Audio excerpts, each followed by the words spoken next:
আসসালামু আলাইকুম এভরিওয়ান, রান্নার ক্যানভাসে নতুন আরও একটি রেসিপিতে সবাইকে ওয়েলকাম করছি।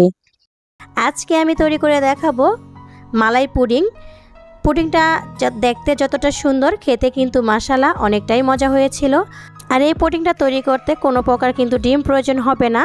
এই পুডিংটা তৈরি করার জন্য প্রথমে আমাদেরকে একটা ক্যারামেল তৈরি করে নিতে হবে। এখানে আমি হাফ কাপ পরিমাণ চিনি নিয়ে সামান্য একটু পানি নিয়ে আমি এখানে চিনিটাকে জাল করে একটা ক্যারামেল তৈরি করব। যারা আমার মতো ডিমের গন্ধটা পছন্দ করেন না বা ভ্যানিলা আর গন্ধটা পছন্দ করেন না, চাইলে কিন্তু তারা এরকম পুডিং বানিয়ে খেতে পারেন। তাই তো ক্যারামেলটা কিন্তু আমি আস্তে চুলার আঁচটা কমিয়ে দিয়ে তৈরি করে নিচ্ছি। আর ক্যারামেলটা তৈরি করার সময় অবশ্যই চুলার আঁচটা খেয়াল করবেন, আর ক্যারামেলটা যাতে পুড়ে না যায় সেই দিকেও লক্ষ্য রাখবেন।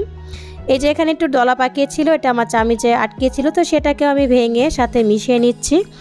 আর এখন আমার পুডিংয়ের যেই কালারটা দরকার ক্যারামেলের, সেই কালারটা এসে গিয়েছে। তো চুলার আঁচটা কিন্তু এই মুহূর্তে আমি বন্ধ করে দিয়েছি।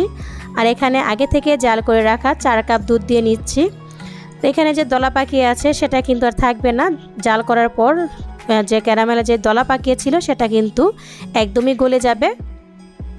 নতুন রাঁধুনি যারা আছেন তারা হয়তো বা ভয় পেতে পারেন, তো এখানে কিন্তু ভয় পাওয়ার কোনো কারণ নেই। নাড়াচাড়া করতে করতে যে দলাটা আছে এটা কিন্তু দুধের সাথে মিশে যাবে। এই পর্যায়ে আমি হাফ কাপ পরিমাণ গুঁড়া দুধ দিয়ে দিব।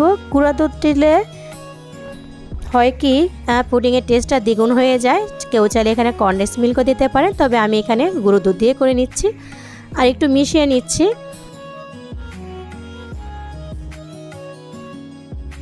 এই পর্যায়ে আমি এখানে 3 টেবিল চামচ আগার আগার পাউডার পানি দিয়ে গুলিয়ে দুধের সাথে মিলিয়ে নিচ্ছি।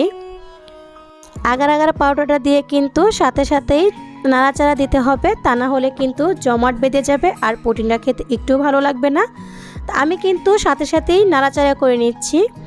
আর এই পর্যায়ে যারা আমার ভিডিওটা দেখতে দেখতে চলে এসেছেন, এখনও একটি লাইকের কথা ভুলে গিয়ে থাকেন, তাহলে আমার ভিডিওর কোনো অংশ যদি ভালো লেগে যায় দয়া করে একটি লাইক দিয়ে দিবেন। আর যারা আমার চ্যানেলে আজকে নতুন ভিজিট করছেন, রেসিপি ভালো লাগলে চ্যানেলটি সাবস্ক্রাইব করে পাশে থেকে যেতে পারেন। তো এই মুহূর্তে আমাকে দেখতে পাচ্ছেন আমি দুটো নাড়াচাড়া করে নিচ্ছি। তো দুইটা বলক উঠানোর পর এখন আমি আমার নির্দিষ্ট একটা পাত্রে ঢেলে নিলাম আর পুডিংটা ঠান্ডা হওয়া পর্যন্ত অপেক্ষা করে নিলাম। তো ঠান্ডা হওয়ার পর আমি নর্মাল ফ্রিজে রেখে জমাট বাঁধিয়ে নিয়েছি। আর এই পর্যায়ে পুডিংটা আমি কিন্তু ঢেলে নিয়েছি। তো এখানে একটা ভুল হয়ে গিয়েছে, আমি যখন এই পুডিংটা অন্য একটা পাত্রে ডালতে গিয়েছিলাম তখন পাত্রটা ছোট ছিল, যার কারণে পুডিংটা ভেঙে গিয়েছে। কিন্তু এমনিতে কিন্তু স্বাদের কোনো তারতম্য হয়নি, হয়তোবা দেখতে একটু এবড়ো থেবড়ো লাগছে, তবে খেতে কিন্তু মাশাআল্লাহ ভীষণ রকমের মজা হয়েছে। তো আমার একটু ভুলের জন্য কিন্তু পুডিংটা এরকম নষ্ট হয়ে গিয়েছিল। তো যাই হোক, এমনি কিন্তু পুডিংটা খেতে অনেক বেশি টেস্টি ছিল। চাইলে কিন্তু আপনারা বাসায় এরকম কলিজা ঠান্ডা করা পুডিং তৈরি করে খেতে পারেন। আজকের মতো এখানে বিদায় নিয়ে নিলাম। ভালো থাকবেন সবাই। আল্লাহ হাফেজ। আসসালামু আলাইকুম।